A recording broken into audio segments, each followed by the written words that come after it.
It's been almost 3 weeks since our last video, and Khao Niew has slowly been coming together. Between rainy days, delay parts, and a little bit of fear about the next steps, progress wasn't exactly fast. The first thing we did was installing the subfloor over the insulation. For now, we just made sure everything fit properly and plan to screw it down later. On one of the rare sunny days, I walked outside and discovered that my husband has already taken apart most of the headliner. Apparently, he wanted to add insulation up there too. I still think it was unnecessary, but at last everything got a good cleaning. What surprised me most was how easy it was to remove all these panels. A few hours later, he somehow managed to put everything back exactly where it belonged. I was fully expecting to hear, "Crap, I forgot where this piece goes." Luckily, that didn't happen. After a couple of days of searching, we finally found the flooring we've been looking for. The brand wasn't available at any of the big stores nearby, so we ended up driving about 25 minutes to a dealer in the next town. Considering how much time we spent looking for it, the drive was definitely worth it.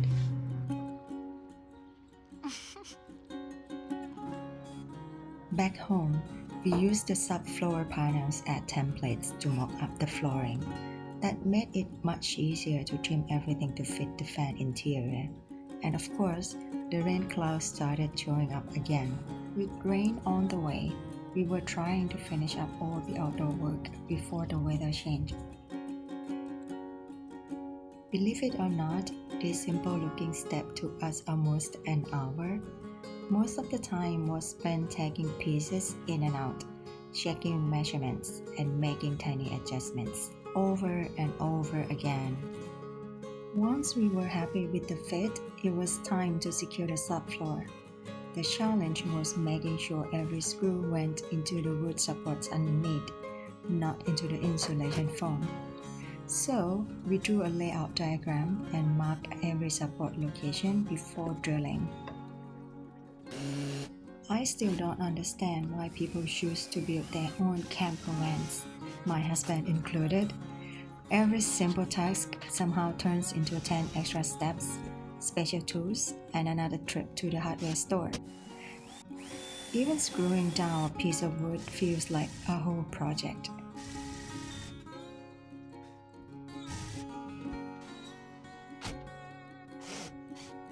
Of course, we missed a few spots here and there.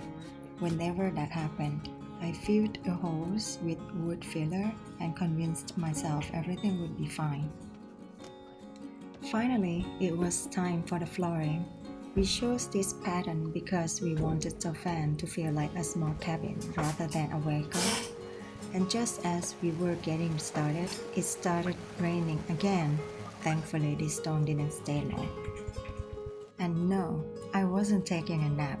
My job was to hold the flooring in place while my husband focused on trimming the edges. At least, that's what he said, and I'm pretty sure it was actually important. Once one side was finished, I could finally help with trimming the other side. And after what felt like forever, the floor was finally done. Now for the exciting part, windows. This was the moment Khao Niew could finally start looking like a camper van instead of the cargo van. We began by marking the window locations based on our layout plans and preparing the area for cutting. Unfortunately, that meant some of the metal supports had to go. I was honestly surprised by how easily some of these interior pieces came apart, especially for a van that was built only a short time ago.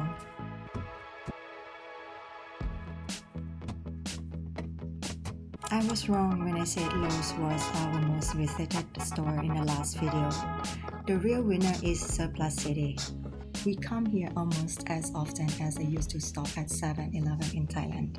Sometimes we drive here just to buy one screw, literally one screw. This place is a hidden treasure for anyone who enjoys building things.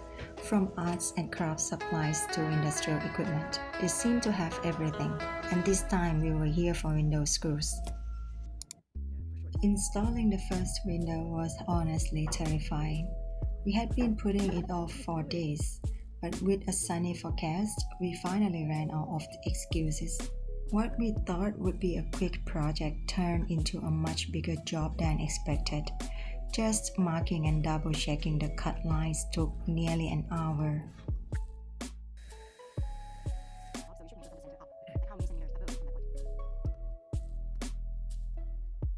Looking back, we completely underestimated the timing. By the time we started cutting, it was already late in the afternoon, and once the hole was halfway cut, there was no turning back. This window will eventually sit above our kitchen area, so we will be able to enjoy the view outside while cooking and let some of the heat escape too. At that point, we were tired, hungry, and more than a little stressed. The noise seemed endless, and all we wanted was to see the window fit.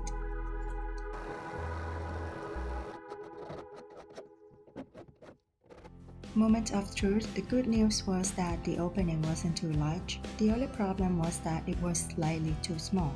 Thankfully, making a hole bigger is much easier than fixing one that's too big. After filing the edges and applying rust protection to the exposed metal, all that was left to do was wait for it to dry. And finally, the window fit perfectly. Seeing it installed for the first time was incredibly rewarding.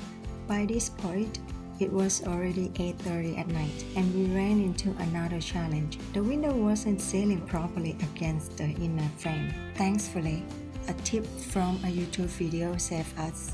A small piece of wood behind the frame solved the problem completely. We finally finished around 9:30 that night. It was too dark to really admire our work, so we waited until the next morning to see the final result. And honestly, it looked even better than we imagined. The exposed wood around the frame will eventually be hidden once we install the insect screen. Best of all, there were no leaks. By the time we installed the next two windows, we had learned a few lessons.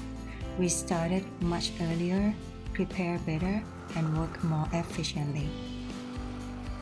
The second installation went much smoother and took less than 3 hours from start to finish.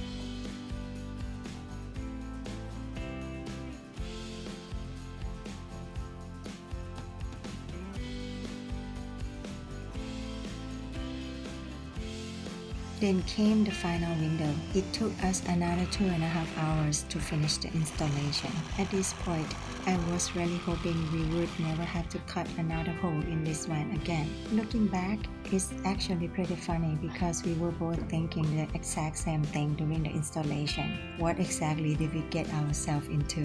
But once everything was finished, the feeling disappeared. For the first time, Khao Niew looked less like a cargo van and more like the camper van we had imagined. We'll see you in the next video.